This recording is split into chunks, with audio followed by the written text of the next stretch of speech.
Assalamualaikum warahmatullahi taala wabarakatuh. Peribadi mukmin.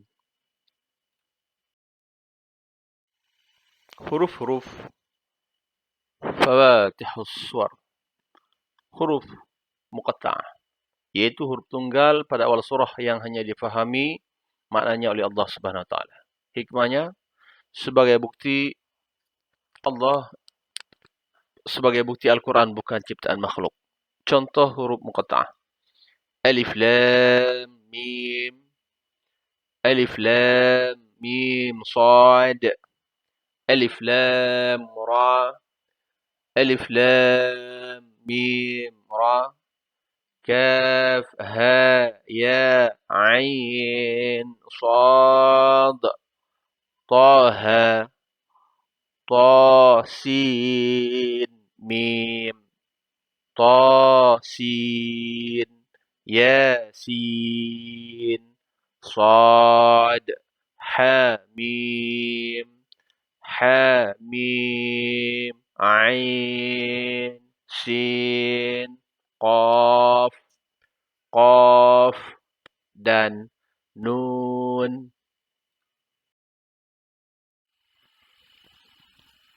Ayat kefahaman. Surah Sajadah ayat 15 dan 16. A'udzu billahi minasyaitonir rajim.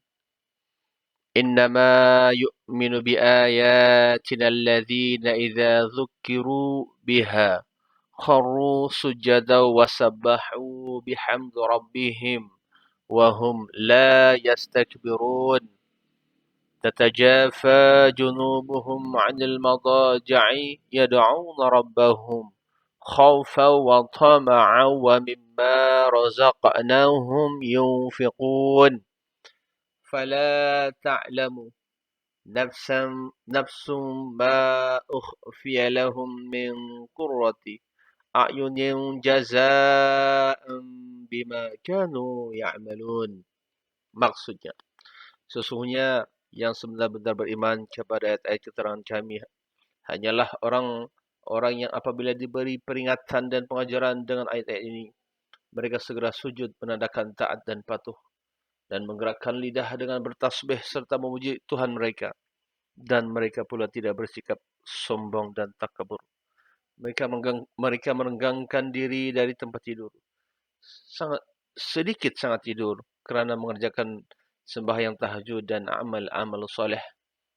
Mereka sentiasa berdoa kepada Tuhan mereka dengan perasaan takut akan kemungkarannya, akan kemurkaannya, dengan perasaan ingin memperolehi lagi keridaan, dan mereka selalu menginfakkan sebahagian daripada rezeki yang kami berikan kepada mereka. Ayat kefahaman surah Sajadah ayat 15-16. Intisari ayat. Allah Subhanahu wa taala menyatakan sifat mukmin iaitu mereka sujud kepada Allah Subhanahu wa taala kerana mengagungkan dan tidak bersifat takabur. Selain itu, kita perlu sentiasa mengasihi Allah Subhanahu wa taala, melazimi qiyamul lail dan menginfakkan harta pada jalan Allah Subhanahu wa taala.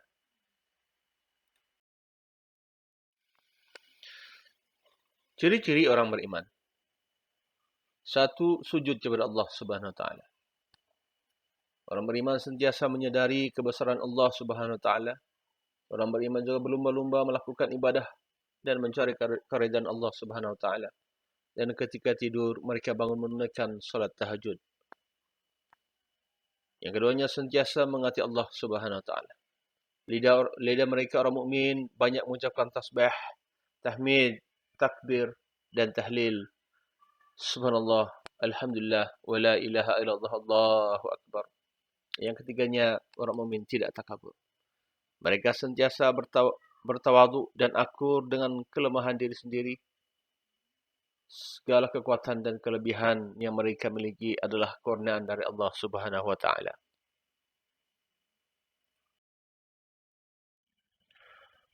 Ciri-ciri orang beriman.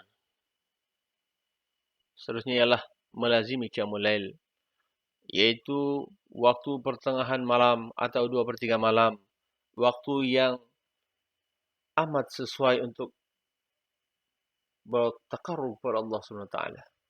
Qiyamul Lail, sumber kekuatan rohani Rasulullah SAW, para sahabat dan generasi Islam selepas mereka.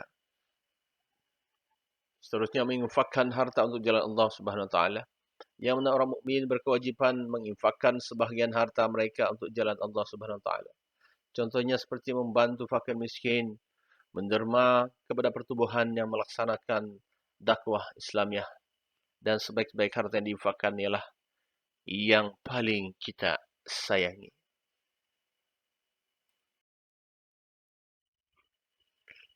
Kepentingan pembangunan berdasarkan keimanan. Pembangunan berdasarkan kebendaan, iaitu mengundang sifat kehaywanan seperti penindasan, kerakusan dan kezaliman. Berbanding dengan pembangunan berdasarkan kepada keimanan, iaitu menjadikan nilai-nilai kemanusiaan sebagai agenda seperti toleransi, qanaah, bersifat rasa cukup, keadilan, dan pemeliharaan alam sekitar.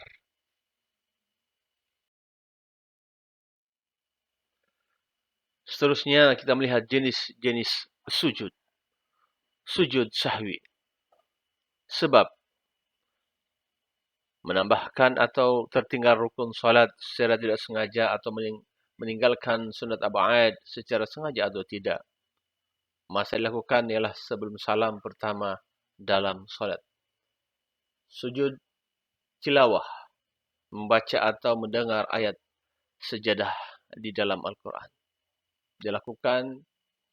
Masa dilakukan di dalam salat atau di luar waktu salat. Kemudian sujud syukur. Sebab dilakukan ialah mendapat nikmat atau terselamat daripada bala bencana. Masa dilakukan ialah di luar waktu salat. Pengajaran ayat. Kita sebagai Muslim, kita sebagai mukmin hendaklah melazimi qiyamul lail, bangun waktu malam untuk beribadah kerana dijanjikan ganjaran yang besar oleh Allah Subhanahu wa taala. Yang kedua, kita digalakkan mencari harta yang halal untuk menginfakkan ke jalan Allah Subhanahu wa taala. Dan seterusnya kita digalakkan berzikir, mengasihi Allah Subhanahu wa taala supaya dapat melembutkan hati kita. Soalan. Apakah ciri-ciri orang mukmin? Yang kedua, sujud. Apakah pendapat anda? Yang ketiga, nyatakan pengajaran ayat dalam surah As-Sajdah 15 dan 16. Wabillahi taufiq wal hidayah. Assalamualaikum warahmatullahi taala wabarakatuh. Sekian dan terima kasih.